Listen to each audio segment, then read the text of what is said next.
नमस्कार, स्वागत है आप सभी का सीएनबीसी आवाज पर। मैं हूं हर्षिता सावंत और आवाज एंटरप्रेन्योर का स्पेशल टेलीकास्ट हम सीधे लेकर आ रहे हैं बैंकॉक, थाईलैंड से। लो कार्बन अर्थ एशिया का सबसे बड़ा क्लाइमेट फोकस एक्सेलरेटर है। इसे को क्रिएट किया है United Nations Environment Programme, go for SDGs, empower और मैसिव फाउंडेशन ने। इस पहल का मकसद यही है, low carbon lifestyle, climate change और माइक्रो प्लास्टिक्स में काम कर रहे एंटरप्रेन्योर्स को बढ़ावा देना।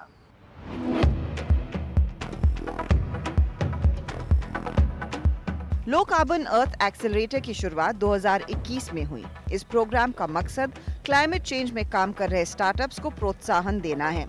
इस साल एक्सेलरेटर के तीसरे एडिशन में 450 से ज्यादा एप्लीकेशंस आई, जिसमें से 67 स्टार्टअप्स को 12 हफ्तों के बूट कैंप में भाग लेने के लिए शॉर्टलिस्ट भी किया गया और इसमें 5 देशों के चुनिंदा 14 स्टार्टअप्स ने बैंकॉक में हुए डेमो डे में भाग लिया।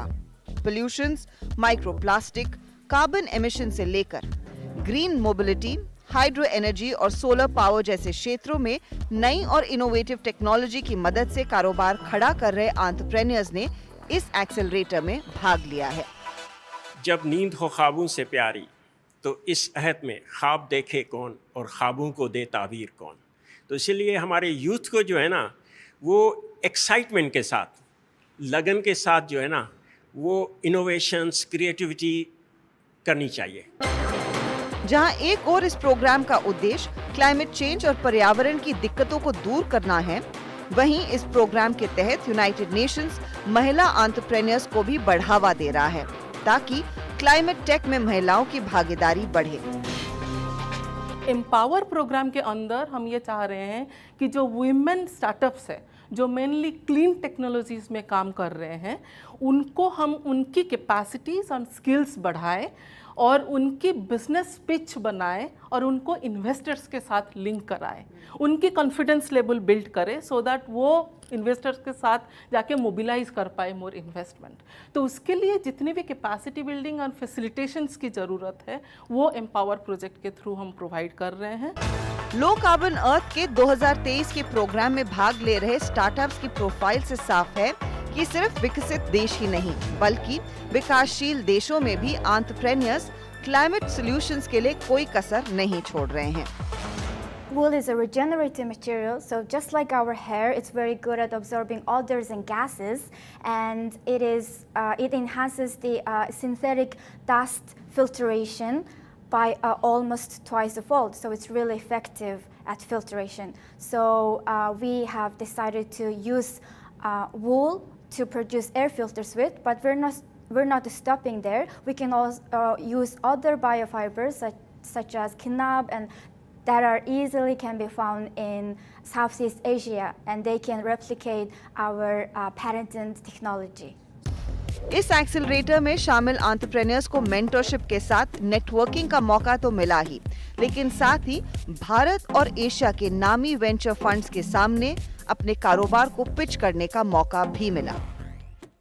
लो कार्बन अर्थ एक्सेलरेटर प्रोग्राम में पिछले कुछ सालों में भारतीय स्टार्टअप्स की भागीदारी लगातार बढ़ रही है, लेकिन भारत ही नहीं, मंगोलिया, बांग्लादेश और पाकिस्तान जैसे देशों में भी क्लाइमेट टेक्नोलॉजी में बड़े सारे इनोवेटिव प्रोग्राम्स उभर कर आए हैं। तो किस तरह की क्लाइमेट प्रॉब्लम्स को ये एंटरप्रेन्योर्स कर रहे हैं सॉल्व, आइए देखते हैं। मेरे साथ इस समय 3 एंटरप्रेन्योर्स हैं। कराची की दाबीर हिमानी, गांधीनगर या अहमदाबाद में काम कर रही है अंकिता विजय वर्गिया और साथ ही जॉयदीप मंडल जो नवी मुंबई में अपनी स्टार्टअप चलाते हैं। दाबीर, अंकिता और जॉयदीप, शुक्रिया मेरे लिए समय निकालने के लिए। दाबीर, शुरुआत आपसे करते हैं। कॉन्सेप्ट लूप आपकी कंपनी एग्जैक्टली किस प्रॉब्लम को सॉल्व कर रही है? जी, हमारे पूरे रीजन के अंदर जो one of the biggest problem है वो प्लास्टिक वेस्ट का है, और उसमें भी ज़्यादातर लो वैल्यू प्लास्टिक वेस्ट है जिसको उठाते भी नहीं हमारे स्कैवेंजर और कबाड़ी वाले जो हैं। तो उसको हम सॉल्व करने की कोशिश कर रहे हैं और हम इसको इको एग्रीगेट बनाते हैं और जो कहीं भी कंक्रीट की एप्लीकेशन यूज़ हो सकता है, और इसका हमने फ्रेंचाइजी मॉडल बनाया है जो सिर्फ पाकिस्तान में या थाईलैंड में या कहीं और नहीं, पूरी दुनिया में कहीं भी रेप्लिकेट कर सकते हैं। तो बेसिकली आप वेस्ट कलेक्टर्स से ये वेस्ट उठवा रहे हैं, क्योंकि ये जो नॉर्मल वेस्ट की आप बात कर रहे हैं, या आई थिंक ये बिस्किट के पैकेट्स होंगे या चिप्स के पैकेट्स होंगे जिसमें वो सिल्वर फॉइल लगी रहती है जिसे कोई जो रिसाइकल हो ही नहीं सकती है। तो सोल्यूशन क्या है इसमें?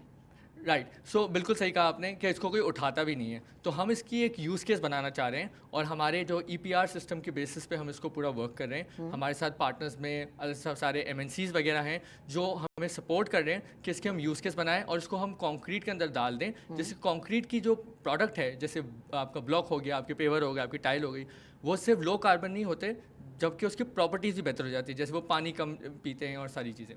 और अंकिता, आप किस बेसिक प्रॉब्लम को लेकर अपने क्लाइमेट टेक में पहल रख चुकी हैं? हमारी कंपनी वेस्ट मैनेजमेंट में ही काम करती है, दबीर की कंपनी की तरह, पर हम लोग फूड वेस्ट में काम करते हैं और हम लोग फूड वेस्ट को साइंटिफिकली ट्रीट करते हैं फॉर बल्क वेस्ट जनरेटर्स। अभी bulk waste generators is any entity या ऑर्गेनाइजेशन जो कि एक दिन में 500 किलो या 100 किलो से ज़्यादा कचरा जनरेट कर रही है, एंड हम लोग ये पूरा ट्रीटमेंट चीपर एंड फास्टर तरीके से करते हैं then any other current alternative in the market. और ये कैसे हो रहा है, चीपर एंड फास्टर? हमने 2 साल R&D किया है और उसके बाद हमारे इनोवेशन को हमने एक प्रोडक्ट की तरह बना के डिज़ाइन करके then we have taken it to market. Joydeep, आपकी कंपनी की शुरुआत 10 साल पहले हुई थी और तब से लेकर अब तक आई एम श्योर कंपटीशन भी बढ़ा है, लेकिन आकार इनोवेशंस को अभी भी अलग और सेट असाइड क्या करता है? जब हम लोगों ने शुरुआत के 2013 में ही हम लोगों ने सबसे पहला कंपोस्टेबल बायोडिग्रेडेबल सैनिटरी पैड बनाए थे, जो मार्केट में उस टाइम पे भी नहीं थे। आज के डेट में भी सर्टिफाइड कंपोस्टेबल सैनिटरी पैड का अल्टरनेटिव्स नहीं है। और साथ में हम लोगों ने जो किया है कि जो बाकी मल्टीनेशनल ब्रांड्स के पैड्स मार्केट में मिलता है, उसी प्राइस में उससे सस्ते में ही कंपोस्टेबल पैड लेके आए। तो एक तो कंपोस्टेबल है जो एनवायरनमेंट के लिए अच्छा है, दूसरा हम लोग हेल्दियर भी है बिकॉज हम लोग जो मटेरियल्स यूज़ कर रहे हैं उसके वजह से जो स्वास्थ्य के हानिकारक केमिकल्स बाकी चीज़ों में रहता है, पैड्स में, सैनिटरी पैड में, डाइपर में भी रहते हैं, उसको हम लोगों ने निकाल के उससे नेचुरल मटेरियल्स यूज़ किया है, नेचुरल सुपर एब्जॉर्बेंट यूज़ किया है। उसके वजह से वो बाकी कोई भी मार्केट के पैड से हेल्दियर है। तो एक तो हेल्दियर है, दूसरा प्लैनेट फ्रेंडली है, और तीसरी बात है कि अफोर्डेबल भी है सबके लिए। जी, तो एक चीज़ कॉमन आप सभी के बिजनेसेस में ये है कि आप लोग कुछ अलग ऑफ कोर्स कर ही रहे हैं, लेकिन पर्यावरण, क्लाइमेट के बारे में सोच कर रहे हैं। तो ये जर्नी इनिशियली शुरू करना मुश्किल थी? बहुत मुश्किल था, बट आई थिंक अगर जैसे कुछ देर पहले बात कर रहे थे हम लोग, एंटरप्रेन्योर्स जो होते हैं उनका काम ही होता है मुश्किल चीज़ों को सॉल्व करना। अगर वही नहीं कर पाए तो फिर कोई मतलब ही नहीं रहता। तो सबसे बड़ा चैलेंज क्या था? नहीं, हमारे केस में चैलेंज तो ये था कि मेंस्ट्रुअल हाइजीन जो महावारी के ऊपर हम लोग काम कर रहे हैं, इसके लिए जागरूकता एकदम ही नहीं है। जब 2010 में हम लोगों ने चालू किया था तो ऑलमोस्ट गांव के अंदर सैनिटरी पैड कोई यूज़ ही नहीं करता था, पहली बात। दूसरी बात है कि उसके बारे में क्यों ये इम्पॉर्टेंट है, मेंस्ट्रुअल हाइजीन क्यों इम्पॉर्टेंट है, इसके बारे में जैसे बच्चा पैदा करना गांव के अंदर बहुत इम्पॉर्टेंट है, बट उनको बहुत सारे मर्द को अभी भी पता ही नहीं है गांव के अंदर कि इसके ये दोनों कनेक्टेड है। तो वो सबसे इम्पॉर्टेंट था, उसमें काफ़ी वक्त गया। बाकी टेक्नोलॉजी के रिलेटेड, फंडिंग रिलेटेड चैलेंज तो थे ही, बट मुझे लगता है सबसे बड़ा चैलेंज अवेयरनेस के ऊपर था। अंकिता, आपके लिए फिर चैलेंज क्या रहा है, क्योंकि आप लोग वेस्ट मैनेज कर रहे हैं, लेकिन ये किस ऑडियंस के लिए कर रहे हैं और इवेंचुअल जो वेस्ट मैनेज करके प्रोडक्ट निकलेगा उसका इस्तेमाल क्या होगा? बिल्कुल सही। आई थिंक हमारे लिए बिगेस्ट चैलेंज जो था वो प्रोडक्ट मार्केट फिट फाइंड करना था। हमने जो प्रोडक्ट इनोवेट किया है उसका एक्चुअल कस्टमर सेगमेंट कौन सा होगा जो हमें पैसे भी दे सके, वो एक बार हमने नेल डाउन किया। उसके बाद अब हम उसी सेगमेंट को टारगेट करके पहले अपना बिजनेस ग्रो कर रहे हैं, उसके बाद उसी में हम लोग और इनोवेशंस करके और बाकी कस्टमर सेगमेंट्स पे भी जाएंगे, जैसे कि MSW which is municipal solid waste, सरकार जो हैंडल करती है, या फिर और different types of biodegradable waste भी। अभी हमारा target audience corporates, industries, townships, कोई भी बल्क वेस्ट जनरेटर जो कम से कम 500 किलो या 1 टन पर डे का फूड वेस्ट से ज़्यादा जनरेट कर रही है और उसके पास कॉन्सेंट्रेटेड जगह पे, एक ही जगह पे वो वेस्ट अवेलेबल हो। ओके, पर उससे जो प्रोडक्ट बनता है उसका इस्तेमाल कहाँ पर हो सकता है? उससे हम लोग एक लिक्विड बायो फर्टिलाइजर बना रहे हैं जो अभी फील्ड ट्रायल्स और रिसर्च में है। ओके, उसका इस्तेमाल एग्रीकल्चर में होगा और वो एक ऑल्टरनेटिव है as an organic bio fertilizer as compare to chemical fertilizers. तभी ना प्लास्टिक वेस्ट की जो प्रॉब्लम है ये ग्लोबल प्रॉब्लम है, और उसमें जब हमारे जैसे देश आते हैं तो एक और दिक्कत है कि दुनिया भर का कचरा फिर साउथ ईस्ट एशिया भेज दिया जाता है। तो इसके लिए कैसे सॉल्व किया और किस तरह की पार्टनरशिप्स में आप फिर उतरे हैं?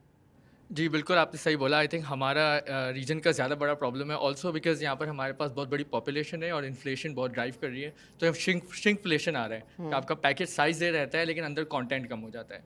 हमारा जो one of the biggest challenge वो था जो हम बहुत सक्सेसफुली क्रैक कर चुके हैं, वो हमारा था इसको यूनिट इकोनॉमिक फ्रेंडली कैसे बनाना है, क्यों ताकि हमारा जो एंड प्रोडक्ट है या तो वो एग्जिस्टिंग प्रोडक्ट्स के बिल्कुल एग्जैक्ट सेम प्राइस हो या उससे सस्ता हो। और हमने इसको over that period of like 2.5 years of lot of work and iterations हमने उसको क्रैक किया है। और अब हम करना यही चाह रहे हैं कि क्योंकि हमने एक मुल्क का प्रॉब्लम नहीं उठाया है, हमने ग्लोबल प्रॉब्लम उठाया है, तो हम उसका पूरा फ्रेंचाइजी मॉडल बनाकर हम अब कॉन्सेंट्रेट बना रहे हैं जो यूज़ करके वो दुनिया के किसी भी मेट्रोपोलिस के बाहर एक बहुत ही हाइपर लोकल तरीके से वो एक ये हमारी चीज़ जो इकोग्रीट है वो प्रोड्यूस कर सकते हैं और वो खुद उससे उनको जो एग्जिस्टिंग कॉन्क्रीट प्लेयर्स हैं उनको देना है। तो दावीद, ये जो पार्टनरशिप्स हैं फिर ये क्या सीमेंट कंपनियों के साथ होंगी या फिर एंड यूज में जिसके यहाँ पर ये ब्लॉक का इस्तेमाल होगा उनके साथ आप कर रहे हैं, जो परहैप्स एक म्यूनिसिपल कॉर्पोरेशन हो सकती है, एक बड़ा कॉर्पोरेट हो सकता है जो अपना वेयर एंड टेयर के लिए वो ब्लॉक्स इस्तेमाल करना चाहे? राइट, तो हमने अभी जो किया हुआ है, हमने स्ट्रेटेजिकली ये किया हुआ है कि we have some interest from some cement manufacturers, लेकिन अभी के लिए हमने सारे बड़े कॉर्पोरेट के साथ काम किया हुआ है, तो हमारे वो सारे पोर्टफोलियो पे आ गए हैं, उनके साथ रिपीट ऑर्डर्स हैं। शेल पेट्रोल स्टेशंस कर रहे हैं हम, पेप्सिको के साथ काम कर रहे हैं, मॉन्डेलीज के साथ काम कर रहे हैं जिनकी ग्लोबल प्रेजेंस है। तो हमारा अभी प्लान यही है कि इनके साथ हम प्रोजेक्ट्स करें, रिपीट प्रोजेक्ट्स करें, कुछ हमारे बिगेस्ट डेनिंग प्रोड्यूसर्स हैं उनके साथ काम कर रहे हैं, और उसके बाद हम स्केल करेंगे from different partners like cement producers, क्योंकि उस वक्त एक पूरी मार्केट वैलिडेशन हो जाएगी, उसकी प्राइसिंग हो जाएगी, फील्ड टेस्टिंग हो जाएगी, उसकी वैलिडेशन टेस्टिंग के बाद इवन प्रोडक्शन के बाद हो जाएगी। So that's the plan. Okay, अच्छा अंकिता, ये बताइए, अब ऑफ कोर्स आप लोग यहाँ से अपने बिजनेस को और स्केल करना चाहेंगे, तो जब आपकी बातचीत होती है इन्वेस्टर्स से, उनका लार्जली रिस्पॉन्स क्या है इस तरह के बिजनेस को लेकर? हम यूजुअली 2 टाइप के इन्वेस्टर्स से अभी डील कर रहे हैं। एक तो नॉन डाइल्यूटिव फंडिंग, जो कि जिसका मतलब होता है ग्रांट्स या ऐसा जिससे कि आपकी इक्विटी डाइल्यूट ना हो। दूसरा इक्विटी बेस्ड या डेट फंडिंग, या फिर ऐसे इंस्ट्रूमेंट्स जो बाद में इक्विटी में कन्वर्ट हो सकते हैं। दोनों के अलग अलग फोकस एरियाज होते हैं, और हमने उसको इस तरह से प्लान किया है कि हमारा इनिशियली अभी जो R&D फेज़ चल रहा है और अभी जो प्रोडक्ट मार्केट फिट हमने फाइंड किया है वो हम सारा फंड कर रहे हैं ग्रांट मनी एंड बाकी इस तरह के नॉन डाइल्यूटिव फंडिंग अपॉर्चुनिटीज से। इसके बाद जैसे ही हमारा पूरा सिस्टम इस तरह से सेट हो जाता है कि हम लोग टेक ऑफ के लिए रेडी हैं, which is going to be very soon in fact, तब हम लोग इक्विटी फंडिंग उठाएंगे। फाइनली जयदीप, 10 साल से आप इस बिजनेस में हैं, सैनिटरी पैड बिजनेस तो आपने एकदम उस पर अच्छी खासी पकड़ जमा ली है, लेकिन यहाँ से आगे क्या अपने प्रोडक्ट पोर्टफोलियो को क्या एक्सपैंड करना चाहेंगे? हाँ, अभी नेक्स्ट प्रोडक्ट जो हम लोगों ने ऑलरेडी बनाना का काम चालू किया हुआ है, डायपर।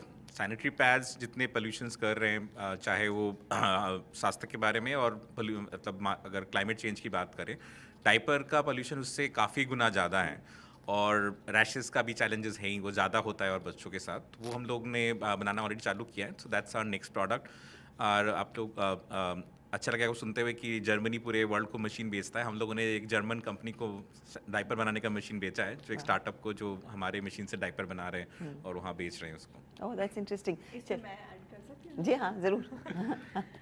तो जब मैंने आपका प्रोडक्ट यूज़ करना स्टार्ट किया था, सैनिटरी पैड्स, तब बहुत रिसर्च की थी मैंने, एंड मैं कहना चाहूँगी कि आप ही का प्रोडक्ट एक मुझे मिला जो ट्रूली कंपोस्टेबल है, क्योंकि कंपोस्टेबल की डेफिनेशन होती है 180 दिन में वो खाद बन जाना चाहिए। बाकी सैनिटरी पैड्स वो बायोडिग्रेडेबल बोलते हैं, टैग लगा देते हैं, बट एक्चुअली यहाँ पे जो चीज़ें, सारी चीज़ें बायोडिग्रेडेबल है। कोई 5000 साल में बायोडिग्रेड होगी, कोई 1 लाख साल में। और वो लोग क्या करते हैं, वो लोग एक PUL की लेयर लगाते हैं प्लास्टिक की। तो इसलिए फिर मैंने आपका सोल्यूशन यूज़ किया। एंड डाइपर्स ऑल्सो, डाइपर्स के लिए भी मेरा 5 महीने का बच्चा है, और मैंने बहुत रिसर्च की थी बिफोर आई चोज़ कि कौन सा डाइपर पे जाना है, और ऑप्शंस बहुत कम है सही में। तो आप बनाएंगे तो डेफिनेटली बहुत फ़ायदा होगा। Thank you. चले, तो आपको यहाँ बैठे बैठे वैलिडेशन मिल गई, आपने ब्रांड एम्बेसडर यहीं पर है, डील कर लीजिएगा। But thank you very much and good luck to all of you. Thank you. वक्त हो रहा है एक छोटे से ब्रेक का, लेकिन आप बने रहिए CNBC आवाज के साथ।